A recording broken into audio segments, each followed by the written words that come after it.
हमारे बीच प्रभु के अच्छे दास आ चुके हैं, आ गए हैं, सतीश सूर्यवंशी जी। उनका मुखांतर से हम यीशु जो बातें सुनाना चाहते हैं, हम सुनेंगे जाकर, दीन और नम्र बनकर, अच्छे चेले बनकर। पास्टर सतीश सूर्यवंशी जी, आपका स्वागत है। सबों को जय मसीह की। प्रभु आप सबों को आशीष प्रदान करें। काफी लंबे समय बाद एक बार फिर से आपसे मुलाकात हो रही है। परमेश्वर पिता का धन्यवाद हो, प्रभु ने यह अवसर दिया है, प्रदान किया। सर्वप्रथम उस महान परम प्रधान परमेश्वर को हम धन्यवाद करना चाहेंगे, जिन्होंने आज के दिन का हमारे जीवन में दिया है कि हम सब आपस में मिल सके हैं। एक बार फिर से प्रति भोर की तरह आज की भोर भी हम आपस में मिल करके परमेश्वर के नाम की महिमा कर पा रहे हैं। प्रभु का धन्यवाद हो।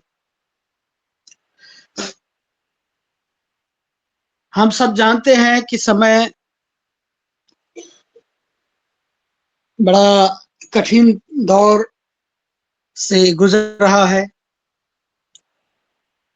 आइए, इससे पहले कि हम प्रभु के वचन में जाए, एक छोटी सी प्रार्थना करना चाहूंगा मैं। आप सब मेरे साथ सहभागी हुए प्रार्थना में, हम सब मिल करके।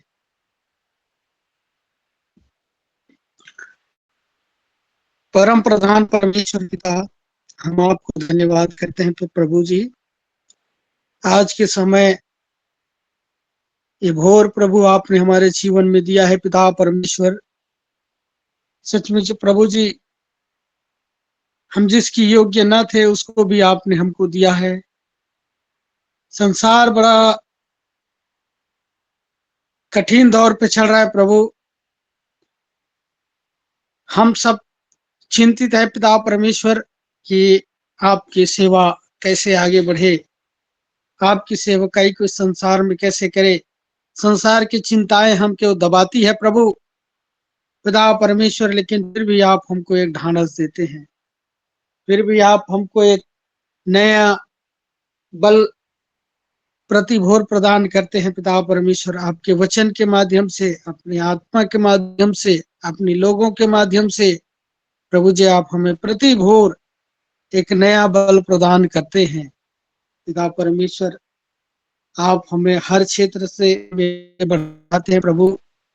आज का वचन पिता परमेश्वर, वचन आप है प्रभु जी, और आपकी आत्मा प्रभु हम सबों को प्रेरित करे प्रभु, कि आपके वचन को हम सुन सके, आपके वचन को हम बोल सके, आपके वचन पर हम चल सके। पिता परमेश्वर, ये आपका वचन एक अनमोल रतन है पिता परमेश्वर, जो हम सहेज करके बटोर करके रख सके ना, बल्कि पिता परमेश्वर इस वचन को प्रभु हम सुने, इस वचन का हम प्रचार करें, परंतु इस वचन जो भी वचन प्रभु आज के भोर बोला जाता है प्रभु, उस वचन को हम चरितार्थ कर सके प्रभु अपने जीवन में। पिता परमेश्वर, हम उसे लागू कर सके प्रभु जी, अपने व्यवहार में, अपने दिनचर्या में हम उतार सके प्रभु। हमारी मदद करें पिता परमेश्वर। प्रभु जी, हमारी सहायता करें पिता। यीशु, आपकी आत्मा घायल करे प्रभु। हम आपको धन्यवाद करते हैं प्रार्थना सुनने के लिए। यीशु मसीह के नाम से प्रार्थना को मांगते हैं, आमीन आमीन। मेरे प्रियो, जैसा हम सब जानते हैं, काफी परेशानियों के बावजूद भी हम उससे प्रभु की सेवा को करते हैं। आज ऐसा दौर आ चुका है कि हम यदि यीशु मसीह के विषय में बात भी करते हैं तो लोग हमको एक अलग नजरिए से देखते हैं। इतनी माहौल शैतान ने, संसार के लोगों ने ऐसा बना दिया है कि हम यदि कहीं प्रचार भी करने जाते हैं तो सीधा सीधा हम पर एक आरोप लगता है कि ईसाई बनाने आया है। हम बात भी कर देते हैं तो सीधा सीधा एक आरोप लगाया जाता है कि ईसाई बनाने आया है, ये ईसाई है और ईसाई बनाने आया है। संसार में बहुत सारी बातें ऐसी होती है जो गलत होता है, समाज में उन गलत बातों को रखते हैं, तो सिर्फ एक ही बात आता है कि ईसाई ईसाई है, ईसा मसीह वाला है, इसलिए वैसी बात करता है। हालांकि जो भी हम बात करते हैं वो 100% सत्य होता है, लेकिन उन बातों को ऐसा बोल के दबा दिया जाता है कि ये ईसा मसीह वाले हैं, यीशु मसीह वाले ऐसे बोलते रहते हैं। आज समय बहुत बदल चुका है। एक समय था 20 साल पहले, हम गांव गांव जा करके, चौक चौराहे में जा करके प्रचार करते थे, गाना गाते थे, प्रभु के वचन सुनाते थे। लेकिन आज का दौर है, आज जहाँ 4 लोग बैठे हैं वहां पर बैठ करके भी हम प्रचार नहीं कर सकते। ऐसा दौर आज आ चुका है। बड़ा कठिन है, कैसे प्रभु का काम चलेगा समझ में नहीं आता है। हमने आज एक योना का किताब पढ़ा, मेरे को याद आया, ऐसा ही दौर उस समय भी था। योना भी बड़ा भयभीत था, बहुत भयभीत था। उसको प्रभु तरसीस निनवे को भेजता था कि जा वहां वहां के लोगों को बचा, प्रभु में लोगों को ला, परमेश्वर के संदेश को सुना। लेकिन वहां के लोग बड़ा हठीले, बड़ा कठोर और क्रूर लोग थे। वहां के राजा भी वैसा ही था। तो योना सोचता था प्रभु मैं तो वहां जाऊंगा तो मेरे को पक्का मार डालेंगे, मैं वहां नहीं जाऊंगा। लेकिन प्रभु चाहता था कि तू जा और प्रचार कर। लेकिन ये नहीं जाना चाह रहा था, डर के मारे कि लोग क्या कहेंगे, वहां के लोग मार डालेंगे। तो जिस जहाज में जा करके वो गया, तो जिस जहाज में उसको जाना था उस जहाज में ना जा करके उसके अपोजिट दिशा में जाने लगा। वो तरसीस को भाग रहा था कि नहीं मैं नहीं जाऊंगा नीनिवे। छोटे बच्चे की तरह किसी की भेजते हैं कि जा उधर जा, तो बाप उसको भेजता है कि, तो बच्चे कई बार ऐसे होते हैं कि नहीं नहीं नहीं मैं नहीं जाऊंगा उधर, उधर है अच्छा, ऐसा नहीं है वैसा नहीं है, उल्टा दिशा में। सेम योना भी वही कर रहा था, ले दे करके गया। सो परमेश्वर ने वहां के लोगों को बचाया बचाया योना के द्वारा। और हमने अभी ये पढ़ रहे हैं योना का किताब। तो आज का समय भी ऐसा ही है, लगभग ऐसा ही। हमारे छत्तीसगढ़ में तो और ज्यादा स्थिति भयानक हो चुका है। यदि कोई भी कंप्लेन कर देते हैं, सीधा जेल के अंदर, कुछ नहीं देखते, सीधा जेल के। कई चर्चेस तोड़ दिए, घरेलू कलीसियाओं को तो बंद ही कर दिया कि आप घर में प्रार्थना ही नहीं कर सकते, 4 लोगों को लेकर के प्रार्थना ही नहीं कर सकते। बड़ा कठिन है। सिर्फ सिर्फ और सिर्फ रजिस्टर्ड जो बड़ी बड़ी चर्चेस हैं वही चल रहे हैं, और जो घरेलू कलीसियाएं छुप छुप के कर रहे हैं। यदि कोई कंप्लेन कर देता है वो सीधा सीधा आरएसएस वाले आ जाते हैं। अभी पिछले महीने की एक घटना मैं छोटा सा बताना चाहूंगा। हमारे सहयोगी पास्टर है, उसके विश्वासी है। अब एक कुत्ते को लेकर के वहां पर लड़ाई हुई, लेकिन उसको धर्म के ऊपर ला करके उस विश्वासियों को जेल के अंदर डाल दिया। क्या हुआ कि किराए, एक विश्वासी है, वो किराए के मकान से रहता है। ऊपर ऊपर में विश्वासी लोग रहते हैं, नीचे में कोई ब्राह्मण व्यक्ति रहता है। अब दोनों के यहाँ कुत्ते थे। और सुबह सुबह विश्वासी विश्वासी विश्वासी भाई का, उसका बेटी है, वो कुत्ते को लेकर के, तकरीबन 19-20 साल की लड़की होगी, वो कुत्ते को लेकर के टहलाने आई सुबह। और नीचे के ब्राह्मण की लड़की भी उसी उम्र के, वो भी होगी लगभग, वो भी अपने कुत्ते को लेकर के बाहर आई थी, तो कुत्ते के साथ उसके घर चले गए। अब जैसे ही घर चले गए तो वो लड़की, ब्राह्मण लड़की, उसके कुत्ते को बड़ा चप्पल मार मार के अपने घर से भगाई बहुत। तो इस लड़की को थोड़ा सा गुस्सा आ गया, तो इसने भी उसके कुत्ते को मार दिया चप्पल से। बस इसी बात को लेकर के इतना झगड़ा हुए, तो फिर वो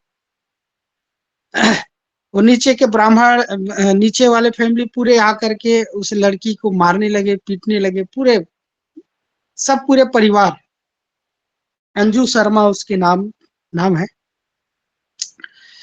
आप खुद मारे और जाकर के ये रिपोर्ट लिखा दिए कि ये इन लोग ईसाई है, ईसाई बनाते हैं, लोगों को बरगलाते हैं, धर्म परिवर्तन कराते हैं, दुनिया भर का झूठी आरोप लगा करके रिपोर्ट कर दिए और पूरे परिवार को फंसा दिए।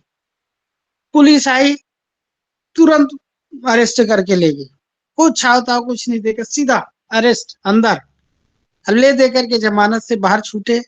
अब उन लोग सोचे कि चलो भाई माहौल शांत हो गया है, अब बाहर निकले। तो जैसे ही अंजू शर्मा देखे कि इन लोग जेल से बाहर आ गए थाने से, तो फिर आरएसएस वाले को तुरंत बुला लिए, आरएसएस बजरंग दल को, और नारेबाजी करने लगे।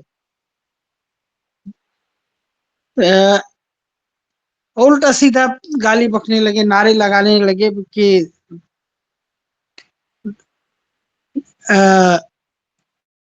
धर्म परिवर्तन करने वालों को जूता मारो सालों को, इस तरीके के नारे पूरा लगाने लगे। पूरा माहौल, पूरा मोहल्ले में पूरे लोग इकट्ठे हो गए। तो इस तरीके का घटनाएं आए दिन हमारे यहाँ होते जा रहा है। चर्चेस ताला लग रहे हैं। अब समय ये है कि हम प्रभु करे तो करे क्या, स्थिति बड़ा भयानक हो चुका है। इस दौर पे मुझे कुछ बातें सामने आई। प्रभु ने कहा ठीक है, अपना काम करते रहो। शैतान, दुनिया के लोग अपना काम करते हैं और आपको अपना काम करना है। दुनिया को देख करके अपना काम, किसान, बारिश हो या ना हो, किसान हर साल खेती करता है, ये विश्वास के साथ खेती करता है कि बारिश होगी, फसल उगेंगे और मैं अच्छी कटनी काटूंगा। इसी विश्वास को लेकर के आप अपना काम करते रहो।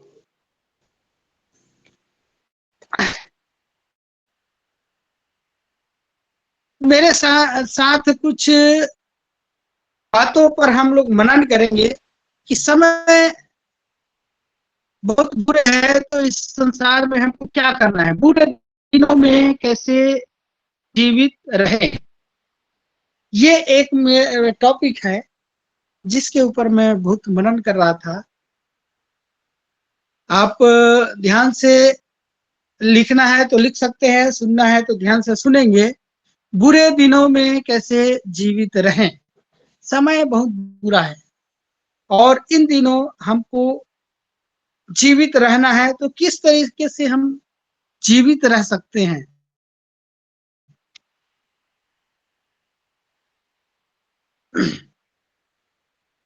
पहला, मैंने जो प्रभु ने मुझे प्रेरित किया, प्रभु की आत्मा ने मेरे को प्रेरित किया, मैंने पहली बात सीखा, पवित्र जीवन जीने का प्रयास करें। पवित्र जीवन जीने का प्रयास करते रहे, चाहे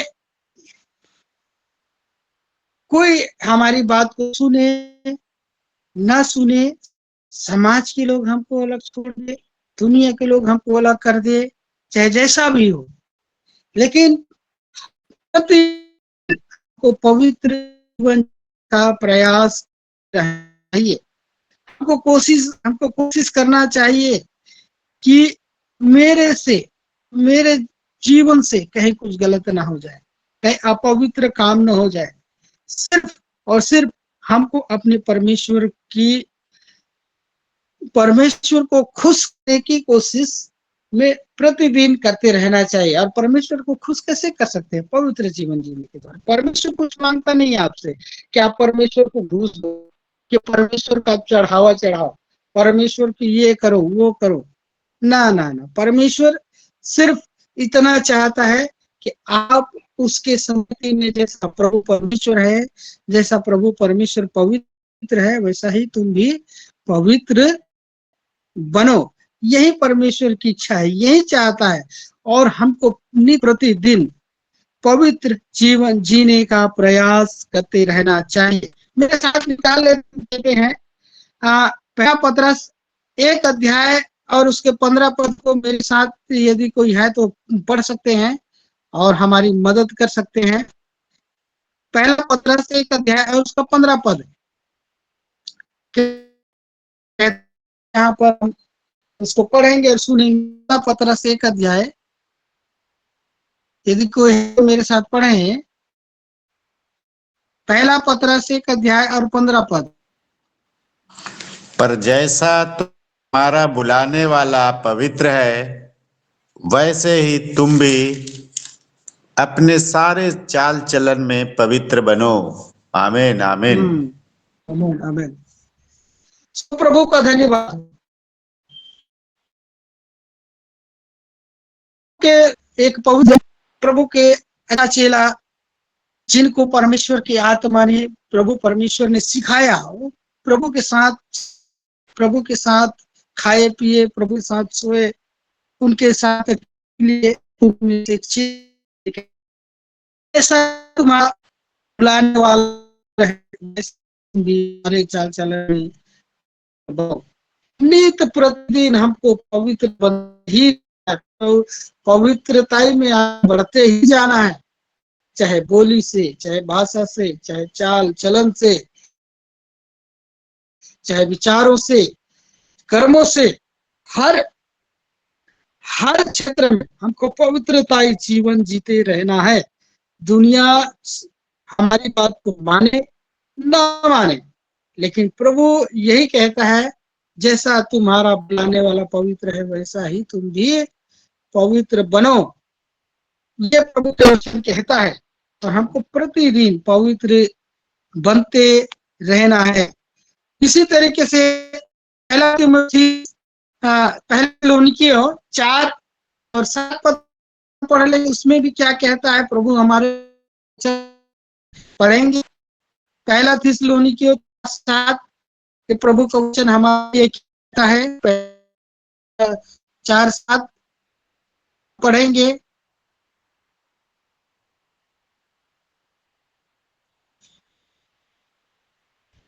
जी, पहला थिस्सलुनीकियों 4 अध्याय 7 पद कि प्रभु का वचन आपके और हमारे लिए क्या कहता है, हम एक बार पढ़ लेंगे।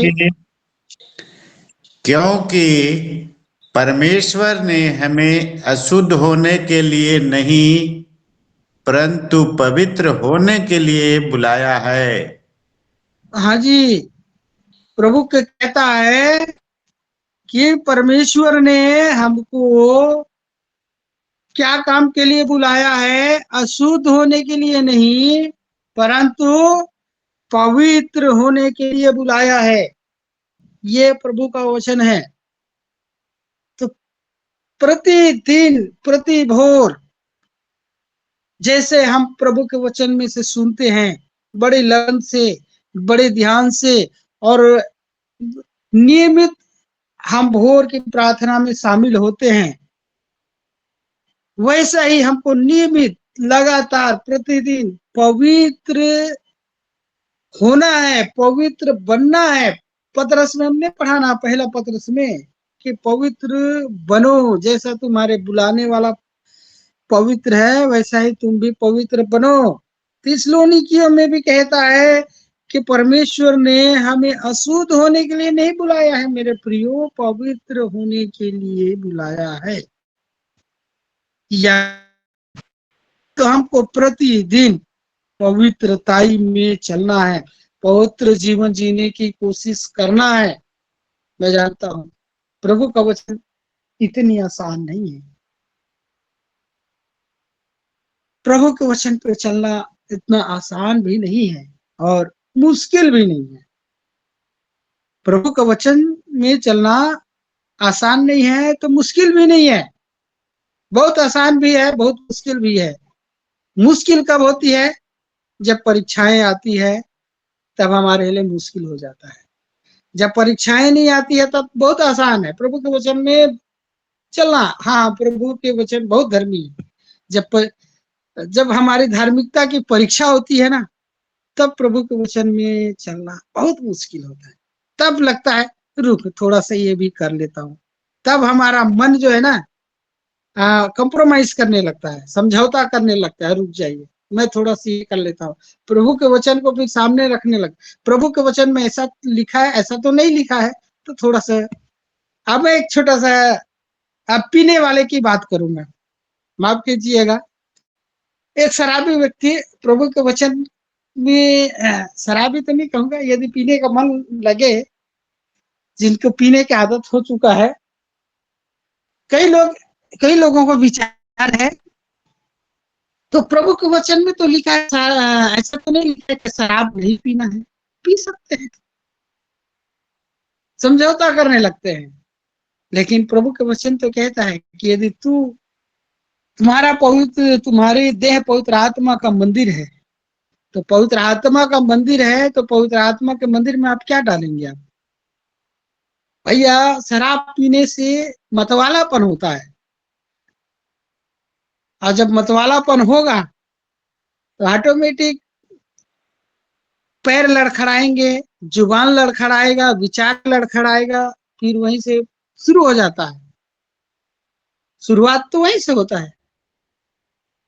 तो मन समझौता करने लग जाता है। जब सामने में कोई चीज आ जाता है ना, तो रुक, एक पेक ले ही लेता हूँ, क्या होता है। प्रभु को मना थोड़ी नहीं करता है पीने के लिए, बाइबल में कहीं नहीं लिखा है।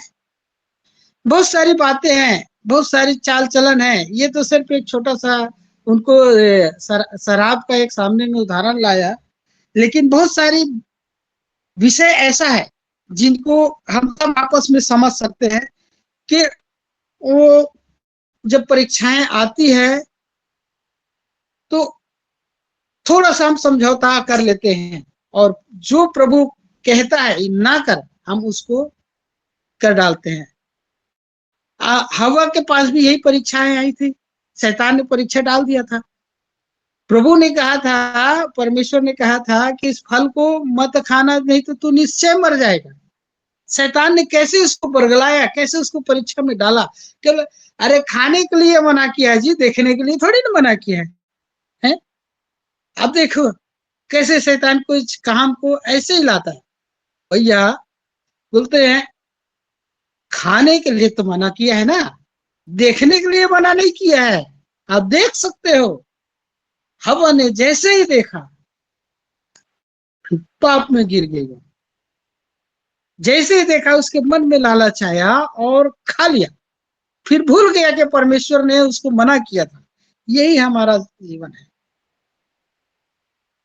तो परीक्षाएं आती है तब हमारे वास्तविकता का और वहां पर समझ में आता है कि वाकई में हम पवित्र बनते हैं, पवित्र जीवन जीते हैं कि नहीं जीते हैं। तो समय बहुत खराब है, समय बहुत बुरे हैं।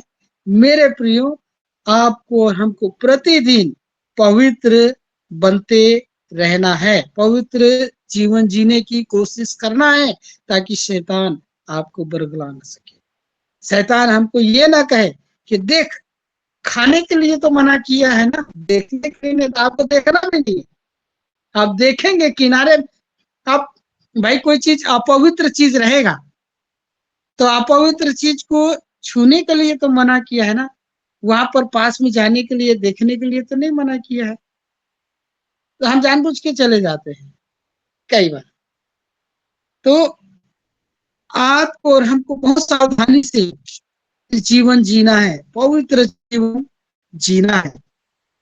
दूसरी बात जिस पर मैं मनन कर रहा था मेरे प्रियो, प्रार्थना के लिए निश्चित समय अलग करें।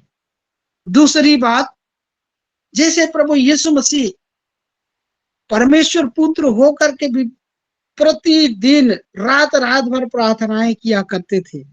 तो हमारे लिए, हमारे जीवन के लिए भी एक प्रार्थना का समय होनी चाहिए, एक निश्चित समय होनी चाहिए कि हम उस समय में हम प्रार्थना करें, चाहे कुछ भी हो जाए, चाहे कितना भी इमरजेंसी काम क्यों न रहे, आपको एक प्रार्थना के समय निश्चित करना ही पड़ेगा इस समय में, ताकि हम प्रभु के साथ संगति बिता सके, प्रभु के साथ समय बिता सके। तो एक प्रार्थना के लिए एक निश्चित समय आपको अलग करना पड़ेगा, जिसमें वो समय सिर्फ आपके लिए प्रार्थना का ही हो और किसी दूसरे काम के लिए ना हो, सिर्फ और सिर्फ आपको उस समय पर प्रार्थना ही करना है।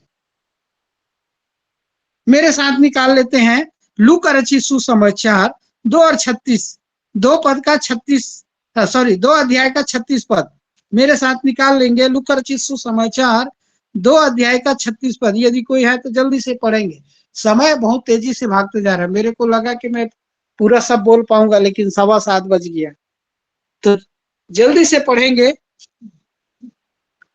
जी। लू का रचित सुसमाचार 2 अध्याय 2 का 36 पद पढ़ेंगे। आसेर के गोत्र में से हन्या नामक फनुएल की बेटी एक भविष्यद्वक्तिनी थी। वह बहुत बूढ़ी थी और विवाह होने के बाद 7 वर्ष अपने पति के साथ रह पाई थी।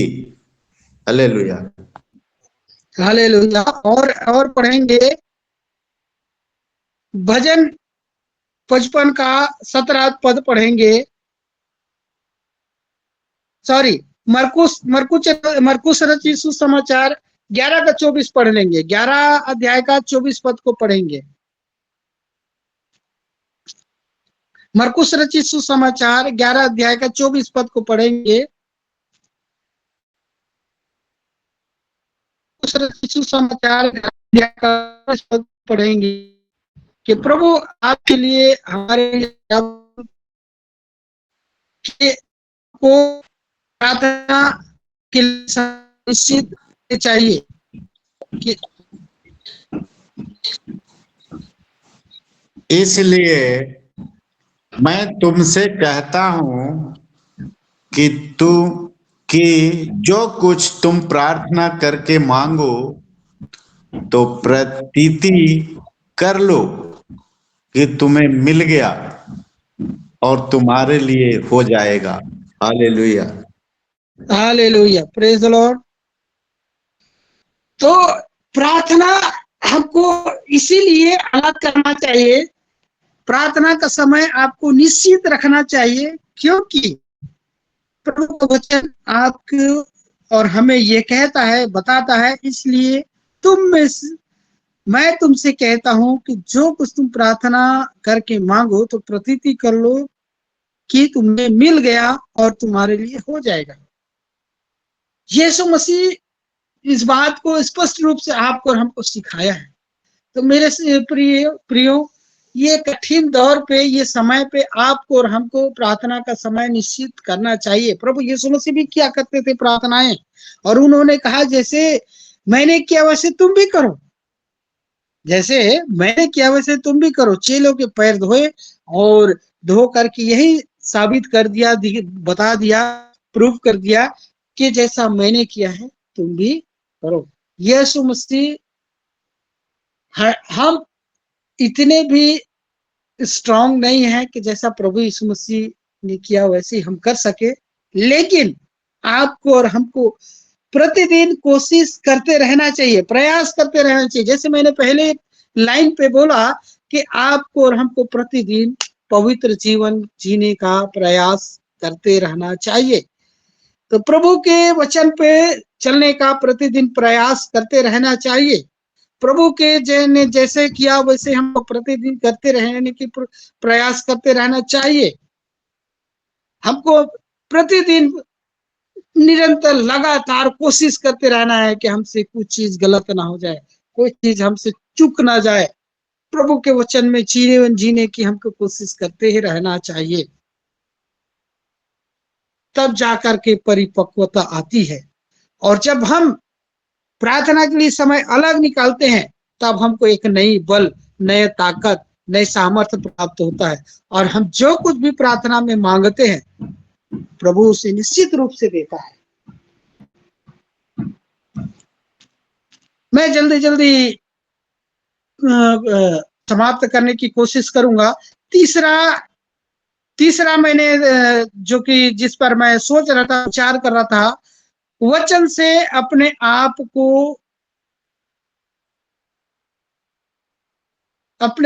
को भरते रहना चाहिए।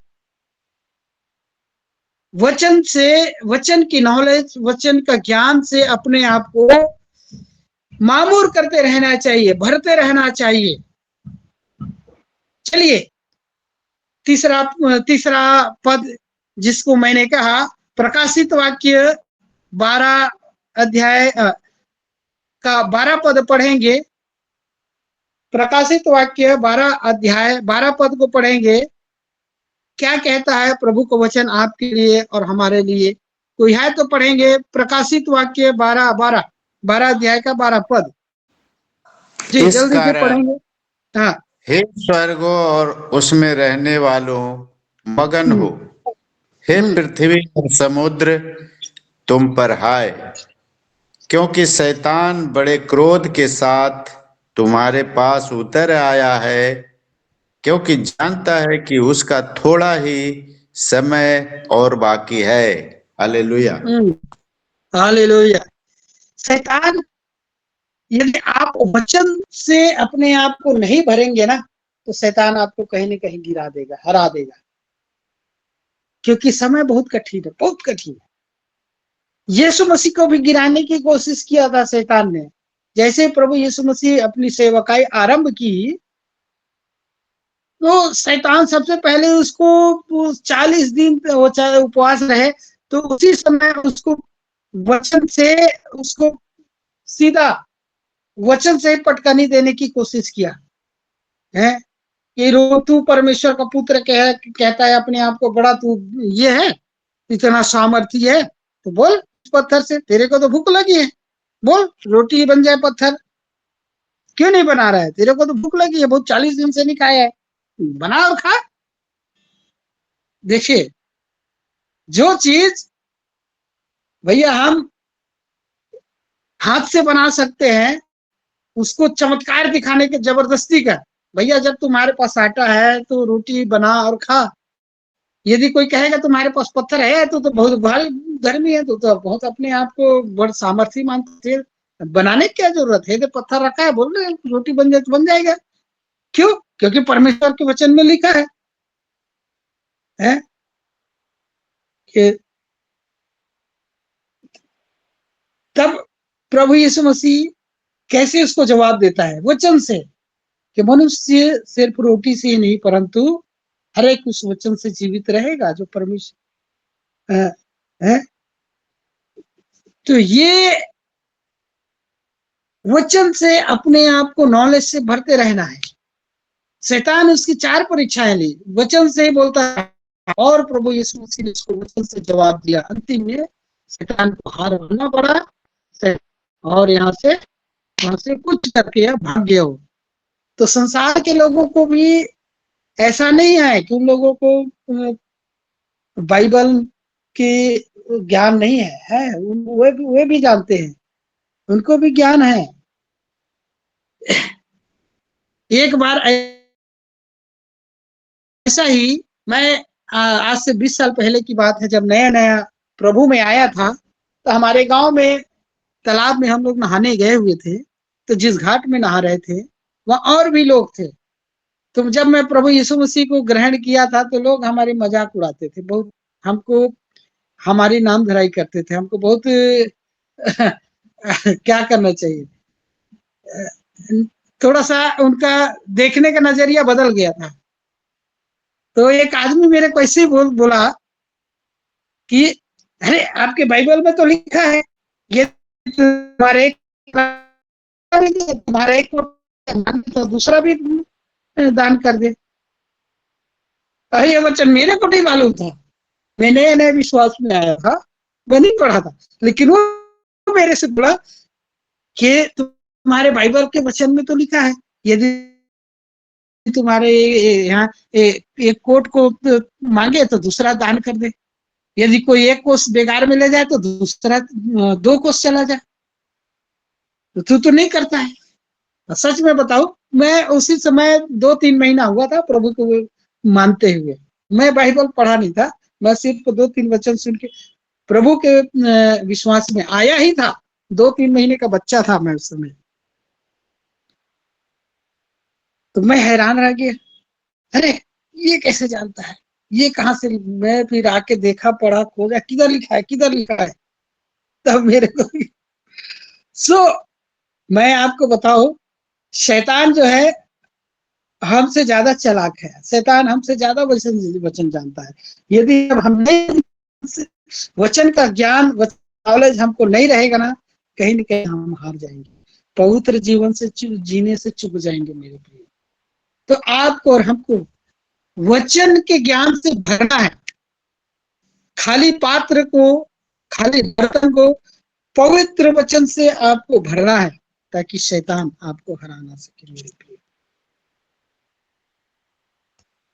मेरे पास तो टॉपिक बहुत है, लेकिन अंतिम अभी 4 पद को चौथा वचन आपसे और बोलूंगा, फिर समाप्त करूंगा। मैंने तो बहुत सारा लिखा है, मेरे पास 10 है ऐसे ऐसे, तो सिर्फ आज 4 अंतिम पद बोल के समाप्त करूंगा, क्योंकि समय 7:30 बजने वाले हैं, समय अंतिम आ गया है। तो चौथा पद में इसे चौथा है, अपने परिवार को संभाले।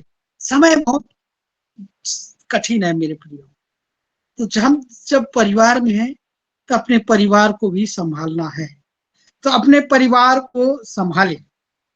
ये भजन संहिता 127:1 निकाल लेंगे, भजन संहिता 127 का पहला पद, और कुलुसियों को 8:13 और नीति वचन 15:17 इसमें लिखा है। सबसे पहले भजन संहिता 127 को पढ़ेंगे, भजन संहिता 127 का पहला पद जी। यदि घर को यहोवा न बनाए तो उसके बनाने वालों का परिश्रम व्यर्थ होगा। यदि भवन की रचना यहोवा न करे तो रखवाले का जागना व्यर्थ ही होगा। हालेलुया, आमीन। Praise the Lord. और कुलसियों नीति वचन 15:17 को पढ़ेंगे, नीति वचन 15:17 को पढ़ेंगे और फिर समाप्त करेंगे। नीति वचन 15:17, नीति वचन 15 अध्याय का 17 पद पढ़ेंगे। प्रेम वाले घर में साग पात का भोजन और बैर वाले घर में पले हुए बैल का मांस खाने से उत्तम है। हालेलुया। हाँ, प्रेम वाले घर में साग पात का भोजन ही उत्तम है। तो अपने कहने का तात्पर्य यहाँ पर यह है कि अपने घर में प्रेम रखो, अपने परिवार में प्रेम से रहो, अपने परिवार में शांति पूर्वक रहो, अपने परिवार को संभालो। ये समय, ये समय ऐसा कठिन है कि अपने परिवार को संभालते रहना है, प्रभु के वचन में जी पवित्र बनने की कोशिश करते रहना है, प्रार्थना करते रहना है। प्रार्थना के एक निश्चित समय होनी चाहिए जिसमें आप प्रतिदिन प्रार्थनाएं करो। वचन को ज्यादा से ज्यादा पढ़ना है, वचन पे अपने वचन के नॉलेज से अपने आप को भरना है। और चौथा, अपने परिवार को संभालना है। ये समय ऐसा है, ये बुरे समय पे अपने परिवार को संभालना है। मेरे पास और भी टॉपिक लिखे हैं, लेकिन मैं सिर्फ इतना ही अभी बोल के आज समाप्त करूंगा कि समय बहुत कठिन है मेरे प्रियो। इस कठिन दौर पर इन 4 बातों के ऊपर अपने मनन करते हुए अपने जीवन को अपने जीवन जीने की कोशिश करना है। अपने परिवार को भी हमको और आपको संभालना है मेरे प्रियो, क्योंकि हमारे परिवार है, हम नहीं संभालेंगे तो कौन संभालेगा? परिवार भी हमारे मिनिस्ट्री का, हमारे सेवा का एक हिस्सा है। एक बहुत बड़ा पास्टर है जिसने मेरे को कहा कि भाई तुम ये पूरा परिवार परिवार करते रहता है सेवा के लिए समय। मैं अब चूंकि मेरे बच्चे इस मैं इतना मेरे पास आमदनी का साधन नहीं है कि मैं अपने बच्चों के लिए ऑटो लगा सकूं, अपने बच्चे को पढ़ने लिखाने के लिए अच्छा कर सकूं। मेरे बच्चे सरकारी स्कूल में पढ़ते हैं और मेरे पास उतनी आमदनी नहीं है कि मैं अपने बच्चों को ट्यूशन भेज सकूं, उनको फैसिलिटेट कर सकूं, उनको अच्छा से ऑटो बस में भेज सकूं।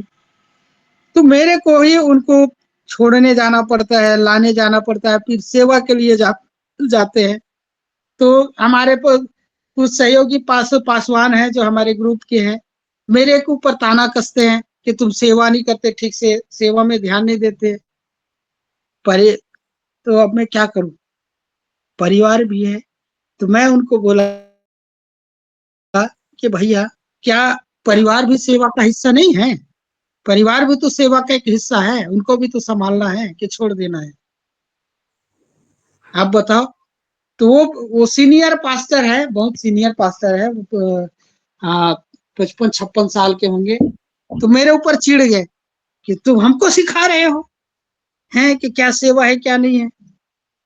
मैं बोला भैया, मैं आपको सिखा नहीं रहा हूँ, मैं अपनी परिस्थिति को बता रहा हूँ। मैं सेवा में सेवा कर रहा हूँ, प्रभु के सेवा में लगा हुआ हूँ, लेकिन साथ ही साथ मेरे को अपने परिवार का भी देखना है। मेरे पास उतनी आमदनी नहीं है कि मैं अपने बच्चों को फैसिलिटेट कर सकूं, कि उनके लिए स्पेशल भैया कोई बस ऑटो कर सकूं, कि उनके लिए ट्यूशन लगा सकूं। मेरे को करना पड़ता है, जिम्मेदारी है अपनी। तो अपने परिवार को भी संभालना है, क्योंकि समय बहुत बुरे हैं। मकान सब कुछ देना पड़ता है, बिजली बिल भरना पड़ता है। मैं तो 4,000 मेरी बिजली बिल आ गया है, वो 5 महीने से मैं बिजली नहीं भरा हूं। तो सब कुछ को देखना पड़ता है मेरे प्रियो। तो परिवार को भी आपको संभालना है। तो मेरे प्रियो, मैं 4 बातों को आपको बताया और समय पूरा हो चुका है। समय रही तो और आगे बात करेंगे। आइए हम एक छोटी सी प्रार्थना करें और वचन यहीं पर समाप्त करते हैं। प्यारे पिता परमेश्वर, सारी सृष्टि के मालिक, हम आपको धन्यवाद करते हैं प्रभु, आपने संभाला है, अपने वचन से हमको मामूर किया है प्रभु, अपने वचन से हमको संभाला है, बचाया है, अपने भरा है प्रभु। जो 4 बातें हमने सीखी है आज के भोर प्रभु, उस पर हमको अमल करने में सहायता करे, अपने दैनिक जीवन में, अपने व्यवहार में लाने में हमारी सहायता करे, मदद करे प्रभु। हम आपको धन्यवाद करते हैं प्रार्थना सुनने के लिए। यीशु मसीह के नाम से प्रार्थना मांग लेते हैं, आमीन आमीन। आमीन ओवर टू आमीन। पास्टर धनराज जी। जय मसीह की। गॉड ब्लेस यू पास्टर जी। बहुत सुंदर वचन हमने सुना। हमारे जीवन पवित्र होना चाहिए। पवित्र जीवन जीना आवश्यक है। हम कैसे अपने जीवनों को पवित्र बना सकते हैं? शुद्ध और पवित्र वचनों के द्वारा। जैसे कि हम हर भोर में मिलते हैं और पवित्र वचन को सुनते हैं, इसी वचन के द्वारा हमारे जीवन पवित्र बना सकते हैं। हम कैसे पवित्र हो जाएं? यीशु मसीह के पवित्र वचनों के द्वारा।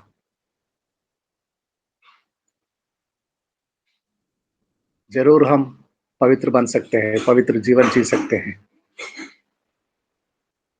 जैसे कि प्रभु के दास बता रहे थे, प्रचार कर रहे थे, वो बातों को ध्यान से मनन करते हुए आखिरी प्रार्थना में जाएंगे। मदन कुमार जी आखिरी प्रार्थना करेंगे। मदन कुमार जी छोटा सा आखिरी प्रार्थना करेंगे 1 मिनट के लिए। मदन कुमार जी आप म्यूट में हो गए।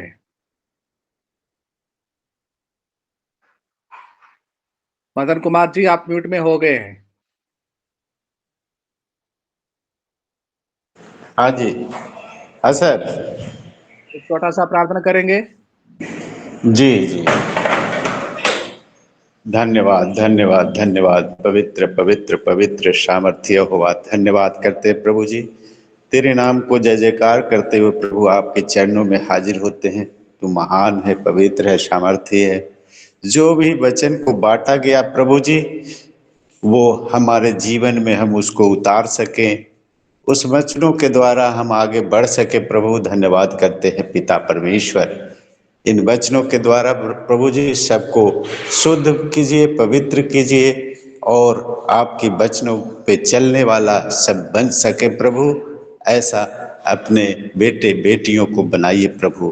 धन्यवाद करते हैं पवित्र आत्मा, तेरी दया, तेरी अनुग्रह, तेरा आशीष होने के लिए प्रार्थना करते हैं और सभी को आप अनुग्रह में रखिए प्रभु। धन्यवाद करते हैं। सारा आदर महिमा इज्जत गौरव जलाल आपको देते हैं और मधुर मीठे नाम से आशीष मांगते हैं। सुन और कबूल कर पिताजी। आमीन आमीन आमीन आमीन। अब समय हो गया है, ये सभा को भी यहीं पर समाप्त करेंगे, लेकिन पहले चलते हैं रायपुर छत्तीसगढ़ में। हमारे पास्टर जी आशीषों को सुनाएंगे। पास्टर सतीश सूर्यवंशी जी आप आइए, आशीषों को सुनाएं। आइए आशीष वचन ग्रहण करें। और परमेश्वर पिता का प्रेम, प्रभु यीशु मसीह का अनुग्रह, पवित्र आत्मा की संगत और सहभागिता आज से लेकर के सदा सर्वदा तक इस संसार के तमाम पवित्र संतों, पवित्र भक्तों, पवित्र लोगों के साथ और कलीसियाओं के साथ आज से लेकर के प्रभु यीशु मसीह के दोबारा आगमन तक सदा सर्वदा बनी रहे। आमीन आमीन आमीन। आप सबों को जय मसीह प्रभु प्रदान करें। जय मसीह। हमारे बाप जी जय मसीह।